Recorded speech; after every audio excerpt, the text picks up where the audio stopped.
I really want to challenge you to have a heart posture that says, I am content with my spouse, no matter what shortcomings they may have, no matter what good things they may be doing. I am content, and I am going to set my heart on being happy.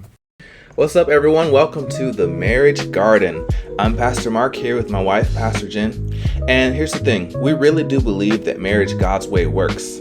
We want you to be convinced of that, and we hope that what you hear today will help you to reap the benefits of a fruitful, godly marriage.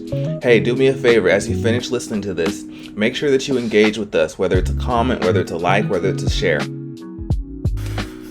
All right, so our verse for today is Philippians chapter 4, verses 10 through 13. And it says, "How I praise the Lord that you are concerned about me again.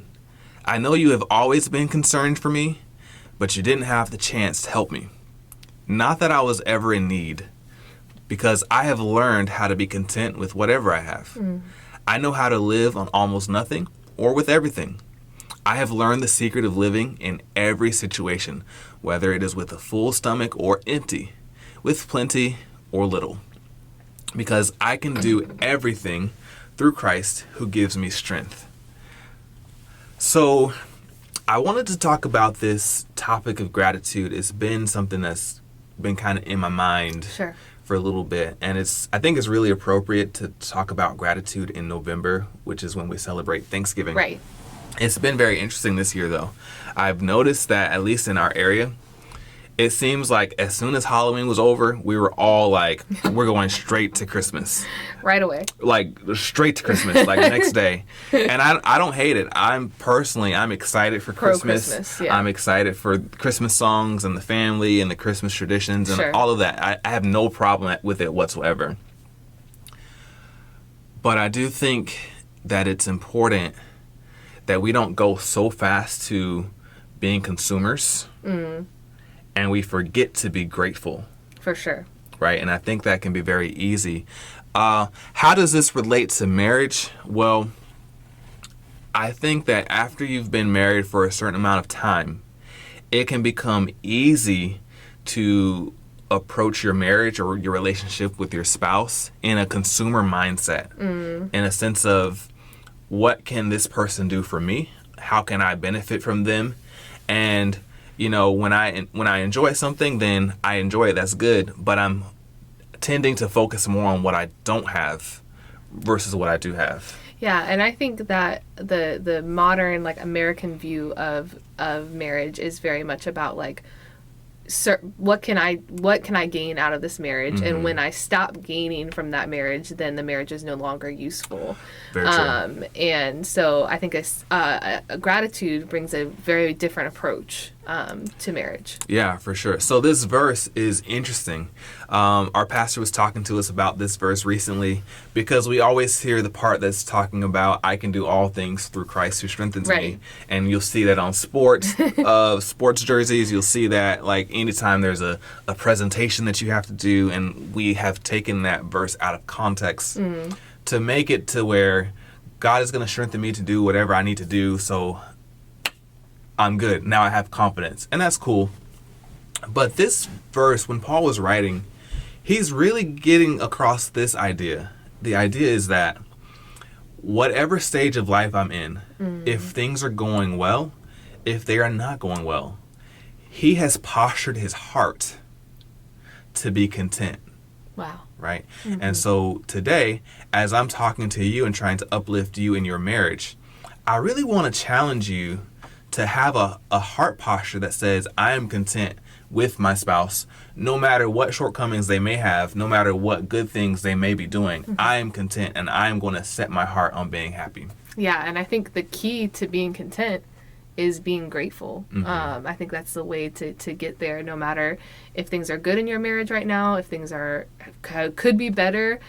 Setting your heart in gratefulness will get you to that posture of being content. I agree. So I said earlier that gratitude is like a superpower. Yeah. The truth is this. If you go around in your life day to day, moment to moment, work day to work day, right? Yeah. And you decide to, or you allow yourself to see negative, you're you're going to find negatives everywhere. If you have set in your mind that the world's against you and no one likes you and you have no reason to be happy, you know, if you've decided in your mind that your spouse doesn't love you, or that you married the wrong person, or that they just don't care about you or understand you, if you've set your mind on those things, you will find them. Absolutely. Yeah. But the superpower is this. If you decide to be content and to be grateful, it's like you can change the whole world just from that heart posture change. This is very important in marriage, right? Because there's this stereotype that the woman's always frustrated with the man because the man doesn't put his socks away, and he takes too long on the toilet. And that's true. That's accurate. Don't focus on those things. But it's stereotypical that the woman's always frustrated. Yeah. He doesn't help around the house. And I'm not saying that some of these things aren't true. Yeah. But I'm saying that what you focus on, what you behold, is what you're going to reap the benefits of. Mm-hmm. And conversely, there's a stereotype that the man's always frustrated with the wife because the wife's nagging, or the wife won't let him go out with the friends, or whatever. And again, the things that you behold become your reality.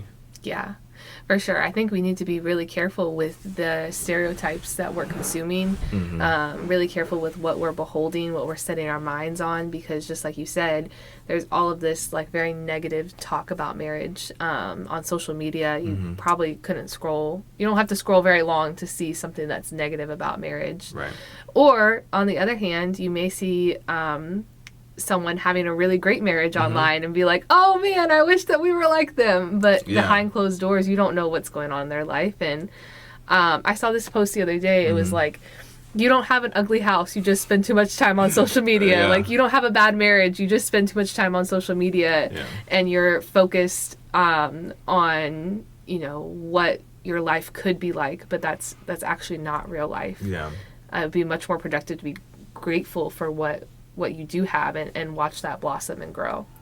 So what do you think are some symptoms in a marriage of a lack of gratitude for your spouse? I think complaining would be a big symptom of lack of gratitude, because that shows that you're not seeing what the other person is doing. You're only seeing what they're not doing. So I would say complaining would be a big one, and even that can lead to bitterness. And when that bitterness takes root, that's really, really hard to kind of get rid of, because maybe you're feeling kind of bitter that your husband gets to go and work and you're staying home with the kids. Yeah. Or, you know, my wife doesn't see, you know, that I cleaned out her car and I did all these things behind the scenes. She just sees that I didn't pick up my socks. For sure. I think it's interesting because typically when two people are dating or they're new in a relationship, you are so grateful for that person. Like, everything they do is good. Yeah. You're like, this is the perfect person. They couldn't be any better. I'm happy to serve them when it's time. I am happy to be around them all the time. But if we continue in marriage long enough and we're not careful, we can be influenced by how the world wants us to do marriage. Absolutely. And that is that, yeah, you had fun at the beginning, but now I want you to change your mind and feel trapped by your spouse. Absolutely. I want you to change your mind and feel ungrateful, because if I can get you to believe that you don't have it as good as someone else, and I can get you to feel like you don't really want to be here, or that your spouse doesn't really want to be there, it's easy. I can break up a marriage if I'm your enemy. I can break up your marriage by planting seeds of ungratefulness. Yeah, absolutely. I think that those are truly like lies of the enemy. I think a big lie that I have seen in people's lives is, well, maybe this just isn't the person for me, when things start to go wrong. And I think that's just not the mindset that is great. That mindset is one that leads to, you know, separation versus connection. Yeah. There's he's a researcher, and he works with researching relationships and how they work and how they don't work. His name is John Gottman. I really like him. And like his his body of work. Yeah. One of the things that he talks about is when there's a couple or both couples, or I'm sorry, when there's an individual in the relationship or both individuals, when one of them shows contempt for the other, that is very detrimental to a relationship. Sure. And contempt is basically this idea of ultimately I'm better than you, and you're the cause of all or most of my problems. Yeah. And so I'm frequently and constantly blaming you and wishing that you would be different so that I would enjoy a good life. And it's almost as if you're holding me back from a good life. Right? Yeah. But there's an antidote to that. For sure. And the antidote is super simple. Be grateful. Right? You know, each of us, we're not perfect. And we do all have issues that we're dealing with. And I certainly don't show up as a perfect husband. You don't show up as a perfect wife. And the truth is, we're not supposed to. Yeah. Right? We're human. Yeah. Right? And the only perfect spouse that you're ever going to be married to is Jesus after the end of this world. Yeah. Right? He is the perfect groom. And he is creating us as the church into his perfect bride. Yeah. But that's the only perfect marriage that we get to experience. Right? Yeah. So in the meantime, while we're married to real life people, the truth is that there will be things that we don't like or that we disagree on or that we have issues. But in spite of that, we choose not to behold those negatives. We choose to behold all of the things that make me love you, all of the things that cause you to love me, all of the things that show us that, you know what, we are meant to be.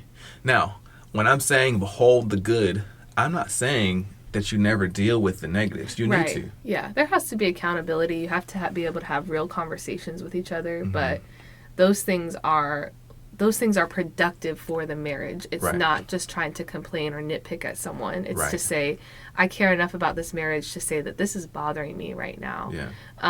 And maybe this is a way, and I want to hear you out, and maybe this is a solution. And that's different than complaining and nitpicking and all of that. That's a productive So tell part of me, the relationship. if someone's having this issue and they're thinking, I do have a lot of things that I complain about, but I'm trying to make them productive, but they don't seem to be productive. What do you think is a good balance to that person to understand? Where is the line between nitpicking and complaining and beholding negatives versus actually trying to make progress in your relationship? Absolutely. I think prayer, number one, is I think you have to be led by the Spirit. Sure. There's been many a times where things are bothering me and I'm like, Lord, should I bring this up or should I wait? And sometimes it's a wait and sometimes it's a, hey, bring this up. And so I think being led by God's Spirit, just to know when that proper time is, because even though you live with your spouse, you may not know everything that's going on in their head. They may have had a terrible day at work, or they may be stressed about finances, or they may just want to have fun tonight and chill out. So just knowing that timing, I think also like the amount of complaints versus compliments versus gratitude. For sure. Trying to keep a balance to that. I mean, it's just like a child. Like if you're raising a child, you don't want to constantly critique them. You want to give them positive, praise. And like, I think that was one of the cool things. A couple years ago, we were having some challenges, and I think I was feeling that place of bitterness a lot. And I remember we went over to your parents' house, and they showed a slideshow of pictures of you as a kid, and it was like, wow, that's still you. That. I don't want to cry, but like that little boy is still on the inside of you, and I've been speaking really harshly to him, and like I wouldn't want someone to speak to my kid that way. Wow. And so I think looking at your spouse that way, sorry, just made me a little emotional. Go for it. But yeah, I think looking at your spouse of like, that's somebody's child, and like God has given that person to me to love them and to take care of them, and I should do that. One of the skills in marriage counseling when a couple they're in so much conflict that they feel like their relationship is about to break, one of the skills that you can do is have that couple go back to how did things start. For sure. and who were you guys to each other, and what meaning and what love and what fun experiences did you guys have that really caused you guys to connect? And so connecting it to what you're saying, that place of going even further and realizing, like, you know, it can be easy when you're fighting with someone a lot, or when you're in contempt with them a lot. Yeah. You start to see them as the enemy. For sure. And they're the opposition, and I'm going to overcome my op today. Like, I'm going to... They're going down today. Right. I'm going to out-argue them. I'm going to be even more unbothered than you're unbothered today. You know, we can turn from a place where we're trying to live in community. Yeah. And then we can become opposing, right? Yeah. But when you go and you see behind the person who might be having his fist balled at the moment, and you see who he is on the inside, yeah, and you look beyond the yelling or the shouting or the eye rolling or the whatever that they did or didn't do, yeah, and you see the child inside of them that has their own desires, they have their own hopes and dreams and their own fears and anxieties and insecurities, and you try to nurture that part of them and treat them the way Christ treats you, you know, because you're also God's child, then you'll get a lot better of a result, I would say. Yeah, absolutely. And I think like your mindset truly is important. So like, if this is something I really trained myself in, like if you do something that's like, why is he doing that? You know, like I'll go back and I'll think about, because the Bible says that love believes all things, it hopes all things. Like I'll go in and I'll say, I believe that he has my best interest at heart, or our family's best interest at heart. You know, and that takes self-control. Yeah. That means gratitude requires self-control. For sure. Because what you're essentially saying is those automatic thoughts that you have, you will stop those thoughts in the tracks and say, maybe this is not what is meant here. You know, and that's difficult, especially if you're dealing with the emotional thing. It can be very easy to, this is how I heard it, this is how I took it, so this is how it has to be, and therefore you're against me. Yeah. But that might not be the case. It might be that you guys are just having a misunderstanding. But being grateful for your spouse causes you to say, even if we are having a misunderstanding, there's enough good here that I'm willing to deal with this temporarily and fix this issue so that we can get back to the good. Yeah. When you start to tell yourself that there is no good in the relationship, it becomes hard to be in that relationship. For sure. Like, I think of an example. We had people coming over to our house, and Mark you were so set on getting the yard cleaned up. And I was like, the house needs to be cleaned up. Like, you're outside mowing. And at first I was like, why is he doing that? We need to get the house cleaned up first, because, like, people are going to be in our house, are going to see our mess. But then I tried to look at it from your perspective of, like, you also want the outside of your house to be presentable, and you were going to go outside with some of the guys, and it needed to be cleaned up. And I just thought about how grateful I was that you were able to do that, because it was really hot outside and I didn't want to go mow the lawn. Yeah, so just it turned from like, why is he doing this, like this kind of complaining attitude, to like, oh my gosh, I'm so grateful that he was doing that, and he takes pride in our house and how it looks on the outside. And then you came in and you helped clean the inside of the house too. But if I had come at you with like complaining as soon as you came in, then it would have been like a completely different environment versus, you know, thank you so much for doing the yard. I really appreciate it. It looks really, really nice. Yeah, gratitude in our culture is not natural. So it's something that we have to work on. But my encouragement to you listening is, even though it may not come natural, set your heart on gratitude. Yeah. And I know there's going to be times where the wrong thing slips out, and that's okay. But set your heart and say, I'm going to be careful or intentional about being grateful for my spouse today and every day. I'm going to live in a stage of gratitude towards my spouse. And I guarantee that if you do that, things are going to get better. And things might not be bad, but they're going to get even better than they are. There's a couple that I know. They used to be at our church, and she is known for whenever her husband walks away, she starts talking all of these positives about her husband. And she frequently gets caught saying good things about her husband behind his back and in front of his face, and I love that, because it's like, wow, just from expressing gratitude, you can see how happy she is in her marriage. And they have a great marriage. Yeah, and I want to be like that. I want to just get caught saying good things about you. I want you guys to get caught saying good things about your spouse and set your heart on gratitude and just reap all the benefits that will come with that. Yeah, absolutely. I think it's one of those things, we were talking about this earlier, like if you have a goal to have a great marriage, let's say you had a goal to lose weight or to be healthier, or to run a marathon or something like that. Every action that you do is going to have a positive or a negative towards that goal. So every meal that you eat, every time you go to the gym, everything that you're doing is going to either have a positive or a negative to that. And it's the same thing in marriage. If your goal is to have a great marriage, every time that you express gratitude is a positive. Yeah. And again, we all have moments. But I think it's a difference between an attitude and having a moment. But if you have an attitude of complaining and bitterness, and that's going to be a negative towards your relationship. So we all have opportunities and choices every single day to make a difference, and a positive difference in our relationship, and being grateful and just saying thank you is like one of the easiest ways to do it. Yeah. I find that always being negative and always complaining is too stressful for me.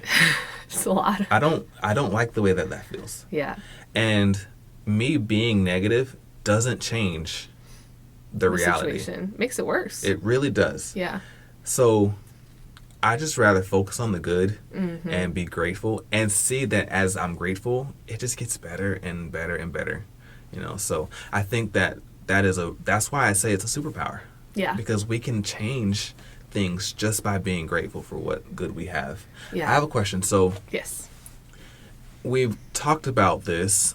I don't think it's normal in our culture to be grateful, especially for our spouses.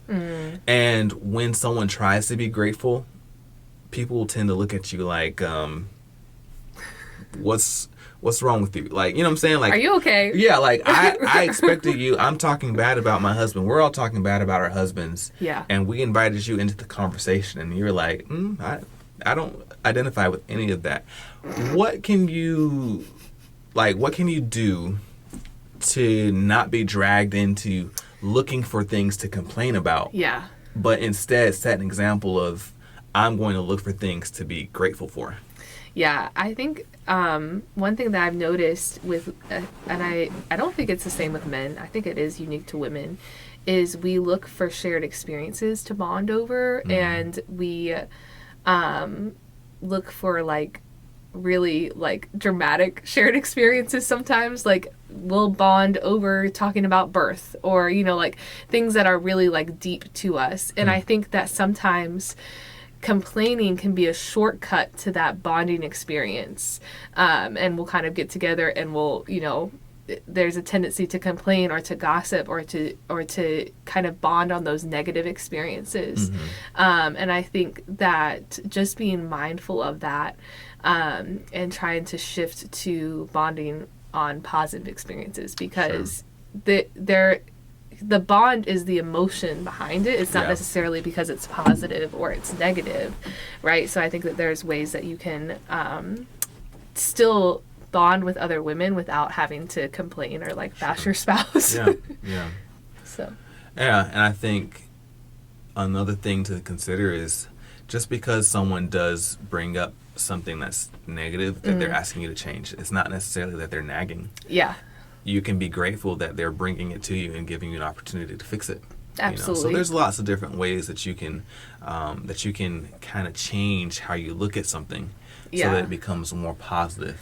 Yeah, I think like reframing it is something that's really important. And again, a lot of times your initial reaction may be negative, but what really shows who you are and your character is how you take that initial reaction and you reframe it to say something different, Like we were talking about this last night. My boss sent me some feedback and I was like, they hate me. But you were like, let's reframe it that they want you to grow, and they want you to take on more responsibility. Sure. And the same thing can be said in marriage. If someone's bringing something to you, you have to be able to reframe it and say, okay, well, they're bringing this to me because it's important to them. It's something that they're passionate about. It's something that's bothering them. And what can I do to, serve in that way? Okay. My spouse. Good. So in a minute, I'm going to ask you some practical ways that you could express gratitude or keep your heart set on gratitude. But first, I'm going to share some of my ideas and wait for some of your feedback on some of those ideas. Sounds good. So one of the things that I think you can do to have your heart set on gratitude is things like writing encouragement or gratefulness to your spouse. Like if you write a little love note that says, I'm grateful for you because of such and such, it forces you to think about what you're grateful for and why you're grateful. So I think writing notes, maybe writing letters, those sorts of things. If you're artistic, maybe you can do like some sort of art, whether it be a poetry or a song, or maybe it's a painting that expresses the reasons why you're grateful. Challenging yourself to express in ways that you might not feel naturally comfortable in, so that the other person can receive that gratitude. That's one way to really express the gratitude, right? And, as a side note, I'm thinking of gratitude as the outward action of your heart being set on being content and being happy, right? And so I'm talking about what are things you can do. So writing notes or using some sort of artistic form. I think something else that can really be done is openly praying, both privately and in front of your spouse, and just thanking God. I feel like when Adam first met Eve, even though we hear a lot of the verse where he's like, this woman that you gave me, she messed everything up. But I don't think that's what he was saying before they had fallen. Right. That came after sin. Yeah. And so I just imagine that when Adam met his wife, that he expressed to God and he expressed in front of Eve, like, wow, I'm so grateful that I have a person to call my own. Yeah. And so doing that in your marriage, I don't see how that can be harmful at all. So I'm thinking writing notes, I'm thinking praying and expressing it outwardly. There's also other things that you can do, like you can do acts of service, or you can get a gift, but attach it to, I'm doing this because I'm so grateful for X, Y, and Z. Yeah. And I think it's important, don't just say, I'm grateful for you and leave it at that. Go into details of what you're grateful for. Wow, you are a great mom. You take care of our house. You help me to calm down when I'm feeling stressed out. You help me with this. You help me with that. I am grateful because God gave you to me for such and such. Yeah. So being very specific. Yeah, I think that's great. I think we talked about speaking the same language, so knowing your partner's love language, and then using that to express gratitude. So a gift might mean more, or an act of service, or that, that note, I think is all really great. I know you've given me like notes of appreciation, and I have them all saved. I keep them all. Sure. And I think it's really great to have something tangible to go back to. I think that also just spending time together can be really, really helpful. Like, as much time as you can, and away from responsibilities, away from chores, away from kids, as much time as you can. If you can take a date night and spend a couple hours and that's what you are able to do that. If you're able to take a couple days and go on a trip and just be around each other, I think that you will notice things to be super grateful for. When you just have that time to spend with one another and get out of the hustle and bustle of every day. I think that's really helpful as well, just to have time to connect and like remember why I really like truly love this person, and get away from the socks on the floor and the other things. So I think that can be really, really helpful as well, as just taking that time. Yeah. So listen, guys, we really want to hear from you. What questions do you have about this topic? Please let us know. What are some of the connections, or give us some feedback about what you're hearing and how you guys can apply this? Here's the truth. If you will add gratitude to your marriage, if you will add gratitude to your relationship, you will begin to see it blossom and produce fruit beyond what you're seeing at the moment. Yeah. Right? Yeah, it's never ever going to hurt your marriage. So if you feel like you're in a good place, adding just a few places of gratitude is going to make your marriage even better and take it to the next level. Or if you're in a place where you're like, I don't know what's happening, just try it once a day. Just be grateful once a day and try it and just see what happens, because I believe you really will see the fruit of that. Yeah, so we're so grateful that you are here. I really hope that this is impactful for you. And I just want to encourage you, please, to give this a like, give it a subscribe, comment on it, engage with it. Share with someone who needs it. It's going to help us to be able to help more people. And Absolutely. So we need you to partner with us. And you can share this superpower. That's the thing. Just because everyone has gratitude doesn't make your gratitude any less powerful. Yeah. Right? We can all be grateful, and we can all live a better life because of that. So we really want to encourage you guys to interact with us and engage with us, and we'll see you soon. Pastor Jen's going to close us in prayer. All right, Lord, thank you so much for this time together. Thank you for the opportunity just to speak into marriages. And Lord, I just pray that you would help us all to have a heart posture of gratitude, that we may be content, whether our marriage is going great, whether we have a lot or whether we have a little, or whether we're struggling, or whether we're in a season of, just having a lot going on, a very busy season. God, we can be content in every season because we are grateful. And so, God, I just pray that you would help us with that heart of gratitude. And just everyone hearing the sound of my voice, I pray that you would bless their marriage in Jesus' name. Amen. Amen. All right.